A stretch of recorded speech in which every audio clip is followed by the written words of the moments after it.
no Panorama 95, Cafezinho de Política. 7h55, confirmando 7h55, no nosso Cafezinho de Política de hoje. Vamos conversar com um nome importante na política do Potiguar.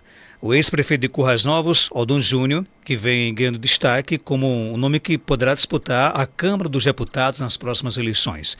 Odon, seja bem-vindo aqui ao nosso Panorama 95. Bom dia, Odon. Bom dia, Marcos, bom dia aos ouvintes aqui do Sistema Rural 95 FM, Caicó. Para mim é uma alegria estar aqui batendo esse papo, Caicó, que é essa capital aqui do Seridó, uma cidade bastante desenvolvida, empreendedora, e que a gente tem uma felicidade sempre de estar aqui, revendo os amigos, dialogando, sempre pensando a política numa questão evolutiva, Então, para mim é uma alegria estar aqui com você. Odon, quais foram os principais aprendizados de sua gestão como prefeito de Currais Novos que você pretende levar para uma possível atuação sua como deputado federal?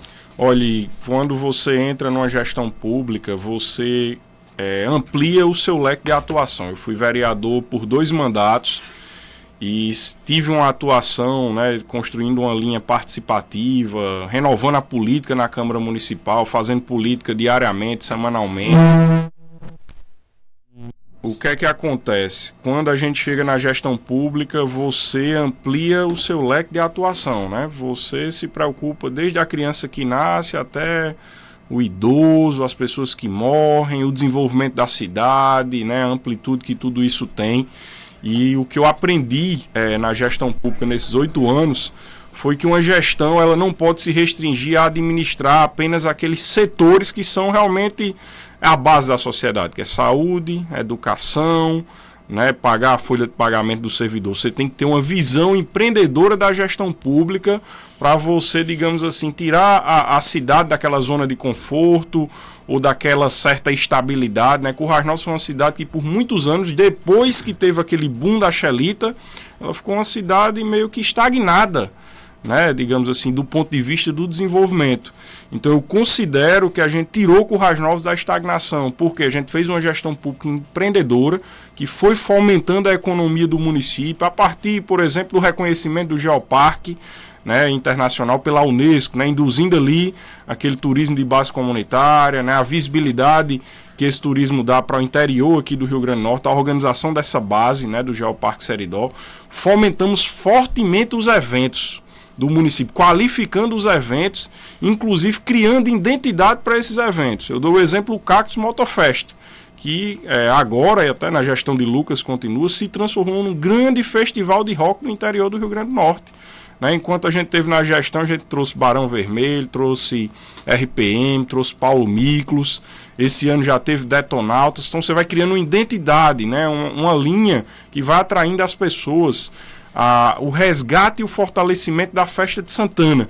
Nós entendemos que quanto mais a gente traz bandas qualificadas, mais a economia circula no mês de julho lá em Currais Novos. A prefeitura investia 1 milhão e você tem uma movimentação econômica, feita por estudo da FEComércio, em torno de 50 milhões de reais.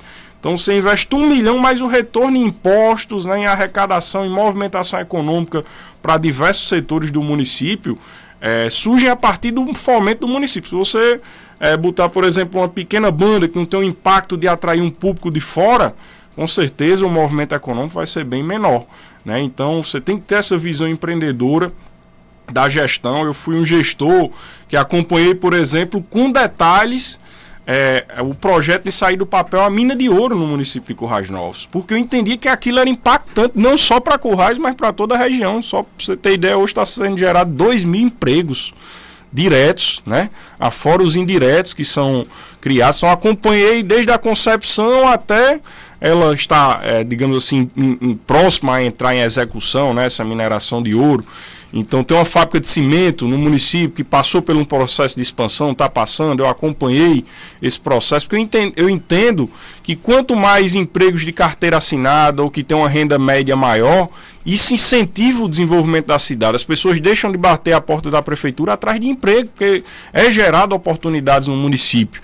E essa mesma experiência, lá nós tivemos uma experiência fundamental, que eu considero isso como, digamos assim, o futuro de Currais Novos, e que pode ser o futuro de várias cidades polos do interior do Rio Grande do Norte. Nós apoiamos um ecossistema de inovação do SEBRAE, unindo prefeitura, Câmara Municipal, universidades, empresas e CDL, numa concepção de inovar tanto no setor privado quanto no setor público. É o que? É você levar startups, novas ideias, nova programação, tanto para o setor privado quanto para o setor público.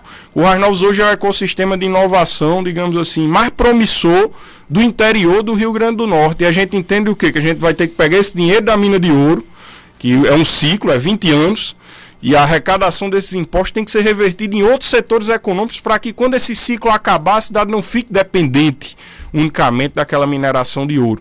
E a tecnologia, a inovação, a educação são os caminhos que não só o Rio Grande do Norte, mas o Brasil tem que trilhar, né? Hoje eu entendo que para esse país se desenvolver, para esse estado se desenvolver, a indústria tem que avançar, a tecnologia e a inovação atrelada à educação. Então, assim, a gente pretende, né, as nossas pretensões é contribuir com as micro-regiões, com as regiões do Rio Grande do Norte, com esse olhar evolutivo. Né? As cidades, polos do Rio Grande do Norte não podem ficar estagnadas.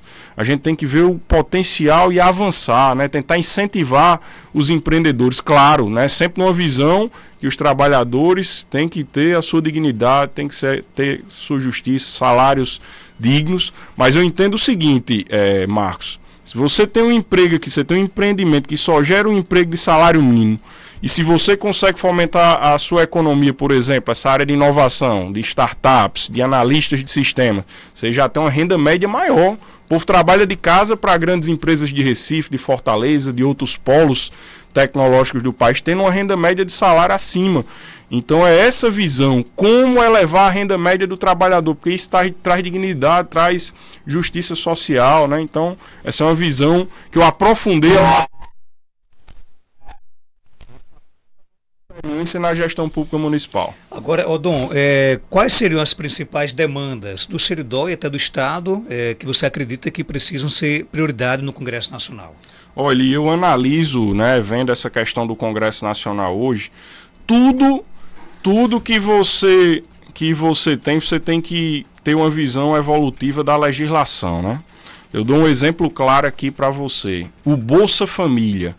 O Bolsa Família hoje ele cumpre um papel fundamental na garantia da renda mínima da população. Inclusive, eu sou daqueles que sou a favor que o Bolsa Família se transforme realmente num programa de renda mínima familiar, como é preconizado pelo companheiro Eduardo Suplicy, que sempre defendeu isso. Porque a gente vive em um novo tempo. Só para você ter noção do alcance do Bolsa Família hoje, Marcos Dantas, ele alcança 54 milhões de brasileiros, mais de 25% da população brasileira. Só que hoje a gente tem um desemprego aí na casa de 6,6%, menor desemprego da série histórica do nosso país, graças às políticas que o governo do presidente Lula adotou. E eu sou daqueles defensores dessa renda mínima, mas eu acho que o Bolsa Família, por exemplo, ele tem que passar a pensar em alguns novos critérios, porque na hora que o povo está sendo empregado, tem pessoas, né, que estão deixando de ter sua carteira assinada, por exemplo, com medo de perder o Bolsa Família. Porque hoje nós temos um número maior de empregabilidade, de opções de emprego, de carteira assinada, de oportunidades para a população. Então eu acho que o governo ele tem que fazer um estudo de como ele pode abrir um critério onde uma família que tem pessoas com carteira assinada deve continuar recebendo o Bolsa Família como um complemento de renda. Até diante do momento, né, vamos dizer, inflacionário que a gente vive de renda da população, da questão dos alimentos. E eu dou até um exemplo aqui claro para vocês. Porque a população está sentindo fortemente essa questão da inflação dos alimentos em alguns itens aqui no nosso país. No governo Bolsonaro, nos 4 anos, a inflação 50%. E o salário mínimo só cresceu 25%. Então você teve uma defasagem no poder de compra da classe trabalhadora em torno de 25%.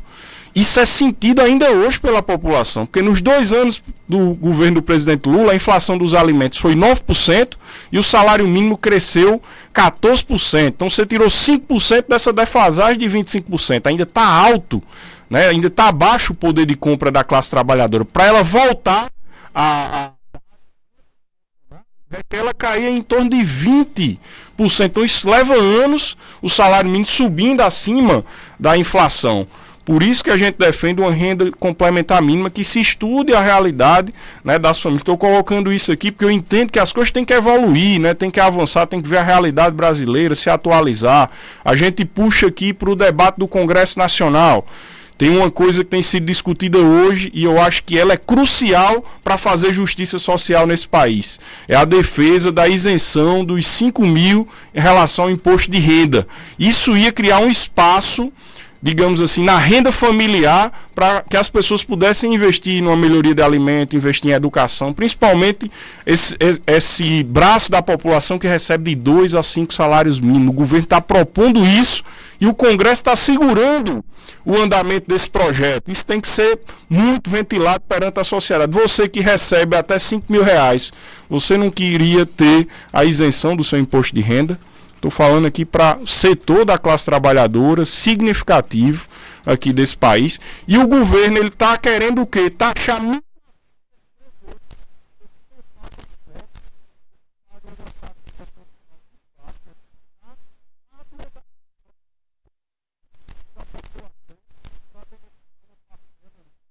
maior do que 20 milhões de brasileiros. Então, isso é fazer um mínimo de justiça social. Isso é uma pauta que deve avançar a nível de Congresso Nacional e tem que ser bastante dialogada com a sociedade. Odon, a gente sabe que o Seridó sozinho não tem condições de eleger um deputado federal, né? Você pretende, por exemplo, ampliar essas alianças, essas articulações com outras regiões do Estado? Sem dúvida, e já estou fazendo isso, esse diálogo, né, com várias regiões do Rio Grande do Norte. Só para você ter ideia, o nosso grupo Avante, ele tem uma atuação orgânica em mais de 50 municípios do Rio Grande do Norte. O Seridó hoje a gente tem cerca de 24 municípios, então a gente tem uma atuação orgânica na região metropolitana de Natal e em várias cidades polos aqui do Rio Grande do Norte. Nós temos vereador em João Câmara, vereadora, nós temos vice-prefeita em Açu, nós temos uma grande representatividade política em Mossoró, temos em Campo Grande, temos em Pau dos Ferros, né? Temos nas cidades polos aqui do Rio Grande do Norte. Então a nossa visão é ampla, não é se restringir apenas o Seridó. O Seridó é a nossa base principal, é de onde a gente parte, né? As pessoas nos conhecem aqui com mais intimidade, conhecem nossa história, né? Conhecem a nossa luta, os nossos desafios, mas a nossa visão é estadualizada e com um componente, Marcos, eu tenho essa identidade muito forte com o interior do Rio Grande do Norte. Claro, sem perder de vista a capital, pela sua importância estratégica, pela sua importância populacional, mas eu tenho uma visão, né, que há uma necessidade de você interiorizar, através de uma atuação da bancada federal, o fortalecimento dos polos regionais, das micro-regiões do Rio Grande do Norte. Então a nossa atuação é estadualizada. O PT tem um projeto para 2026, passando por disputar o governo do Estado, a Câmara dos Deputados e a Assembleia também? Tem sim, né? O PT hoje, qual é o nosso plano? Continuar governando o Rio Grande do Norte a partir do projeto do companheiro Cadu Xavier, que é um nome colocado, né, pelo Partido dos Trabalhadores, com toda a experiência que ele acumulou como secretário da Fazenda, sendo fundamental aqui, né, para o governo do Estado, nas conquistas e nos avanços que a governadora Fátima teve ao longo, né, desses 6 anos e meio do seu mandato. Cadu foi muito fundamental para que a governadora pagasse as 4 folhas de pagamento atrasadas, conseguisse manter um equilíbrio mínimo fiscal para tocar obras importantes nesse segundo mandato. Eu digo muito, Marcos, a governadora ela teve 2 grandes promessas que ela está cumprindo. A primeira, ela assumiu a prioridade de pagar a folha de pagamento atrasada. E quando você paga a folha de pagamento atrasada, você não só beneficia os trabalhadores, os servidores, você beneficia o comércio também, que estava sem essa fatia de R$1 bilhão que deixou de circular porque os salários estavam atrasados. E ela disse, no meu segundo mandato eu vou recuperar as estradas do Rio Grande do Norte, porque ela fez uma opção de pagar essas folhas de pagamento que daria para recuperar as estradas do Rio Grande do Norte no primeiro mandato se ela não tivesse esse passivo a pagar. Ela vai sair, ela vai apresentar agora o segundo lote de recuperação de estradas, conseguiu uma parte de lotes com o governo federal, fez o primeiro lote que está praticamente concluído e ela vai chegar em abril de 2026 com 80% de todas as rodovias, as RNs do Rio Grande do Norte recuperadas. Aqui no Seridó ela vai chegar a quase 90%, com essa segunda etapa. É um grande feito, sendo feito isso praticamente só no segundo mandato, em curto espaço de tempo. Eu considero isso uma grande ação em favor do desenvolvimento do Rio Grande do Norte, mas tem mais coisas. Eu não conheço um governo dos últimos 20 anos que administrou melhor a segurança pública desse estado do que Fátima Bezerra. Valorizou os policiais, as forças de segurança, expandiu os serviços no Rio Grande do Norte, ampliou a Patrulha Maria da Penha, criou batalhões, expandiu pelotões pelo estado, comprou armamento, veículo novo, né, em 2024 que foi entregue. Então ela criou um ambiente favorável que diminuiu a criminalidade no Rio Grande do Norte. Eu puxo para a educação, que muita gente cobra que o IDEB, né, tem dificuldade e tal. Ninguém dá um cavalo de pau numa educação com estrutura que ela já vem deficitária historicamente. Mas os resultados começam a acontecer. Está aí o Enem com melhores resultados, vai vir um novo IDEB que com certeza o Estado vai conseguir um resultado melhor. Há a valorização dos educadores, mesmo com greve, com dificuldades, mas é o quarto Estado que melhor paga o salário do professor a nível de Brasil, e ela conseguiu expandir a rede de educação. Eu falo muito da força da governadora Fátima, uma mulher que conseguiu 20 FRNs para o Rio Grande do Norte e vai entregar 10 IRNs. É o maior projeto de educação profissional do estado do Rio Grande do Norte. E ela pegou com 30 escolas em tempo integral, vai deixar a rede estadual com quase 300 escolas em educação em tempo integral, com 150 escolas com ensino técnico, né, aqui no Rio Grande do Norte. Então isso é uma expansão, reforma de mais de 300 escolas da rede, recebendo investimento, recebendo climatização, claro. Tem problemas, às vezes as empresas não concluem, tem que tirar a empresa, tem que licitar novamente, né? Não é só um mar de rosas, digamos assim. Mas se você comparar, a evolução é muito significativa. Falo da saúde também. Ela entregou o Hospital da Mulher com 150 milhões de reais investidos lá em Mossoró, atendendo 60 municípios. Está começando agora, né? Vai dar ordem de serviço do Hospital Metropolitano para diminuir a pressão sobre o Valfredo Gurgel, numa parceria do PAC com o governo federal. Fez reformas e está fazendo reformas em todos os hospitais regionais do Rio Grande do Norte. Expandiu o serviço. Quando ela assumiu, fazia 5 mil cirurgias eletivas por ano no Rio Grande do Norte. 2024 fechou com quase 100 mil cirurgias eletivas, né? É uma expansão, é mais pessoas diminuindo essa fila de demanda das cirurgias. Conseguiu aí essa questão da ortopedia de baixa complexidade em Macaíba, que diminuiu a pressão sobre o Valfredo Gurgel. Então assim, você puxa segurança, você puxa educação, houve avanço, você puxa saúde, houve avanço. Trata agora do desenvolvimento econômico. Governo do estado, o Brasil cresceu 3,4% do PIB em 2024. O Rio Grande do Norte foi o segundo estado que cresceu mais no Brasil, só perdeu para Paraíba, foi 6,1% do PIB. Aí eu pergunto a você que está me escutando, caiu do céu esse crescimento do Rio Grande do Norte?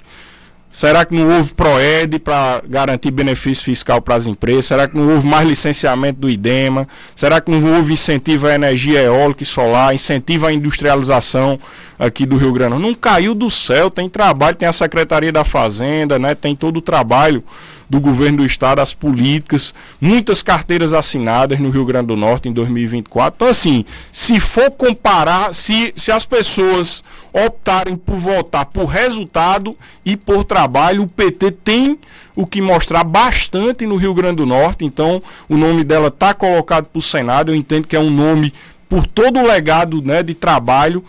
Eu não conheço, nem Stevenson tem a quantidade de ações que Fátima já conquistou para esse estado. É incomparável. Você pensa aqui na nossa região fazer dobradinhas com quem?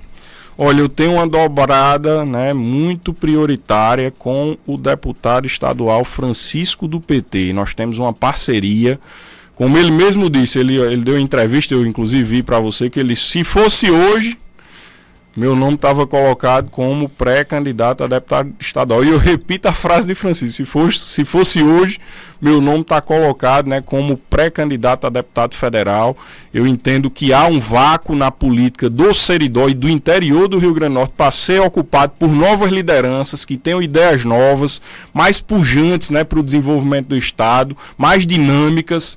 E a gente se coloca nesse ambiente com a experiência que a gente teve de Currais Novos, de sair de uma gestão com mais de 80% de aprovação e deixando, né, assim, uma trilha muito positiva para o futuro da cidade. O prefeito Lucas está dando um show, continua o trabalho, né, realizando ações, né, que foram planejadas antes, que foram licitadas e pensando projetos futuros, né, para a cidade de Currais Novos. Está nesse ambiente amplo, de visão ampla, de entender que o empresário não é o nosso inimigo, ele é um importante indutor do desenvolvimento, mas que é preciso olhar também para melhorar a renda média da classe trabalhadora, com uma visão ampla de incentivar os setores econômicos, não só do Seridó, mas das regiões do Rio Grande do Norte, né? E pensar a evolução da sociedade através de novas leis, da escuta popular, das demandas que a população traz. Por exemplo, ontem eu visitei São João de Sabugi, conheci uma agrofloresta e soube que essa experiência está sendo espalhada em conservação da caatinga por várias regiões do Rio Grande do Norte. E eu vou propor ao deputado Francisco que apresente uma lei ou apresente um documento para que os órgãos estaduais de meio ambiente mapeiem essas iniciativas, incentivem essas iniciativas que são fundamentais aqui para a preservação da caatinga. Odon, obrigado por sua participação, sucesso na sua caminhada e algo mais a acrescentar, pode ficar à vontade. Não, eu queria só agradecer aqui, Marcos, dizer que o deputado Francisco ele tem sido um parceiro muito forte do Seridó, já botou diversas emendas para Caicó, para saúde, para educação, lutou pela questão do Nota Potiguar, que inserisse as associações em proteção e defesa dos animais, sempre está apoiando aqui o Carnaval, a Festa de Santana, os movimentos sociais aqui de Caicó, se inserem em diversas lutas, apoio ao ERN, né, as lutas dos órgãos estaduais aqui do Seridó, e com muita honra eu estou também atuando como deputado, né, fazendo articulações políticas aqui em todo o estado. Ele me representa muito, né, como líder do governo, tem hoje uma força muito grande. Inclusive, em pesquisa recente, o deputado foi reconhecido como o deputado mais citado a nível estadual, na pesquisa CETA, né, que foi uma pesquisa estadualizada. E só reforçar isso, dizer que estamos à disposição de contribuir com o desenvolvimento do Seridó. E a gente volta já já com mais notícias no nosso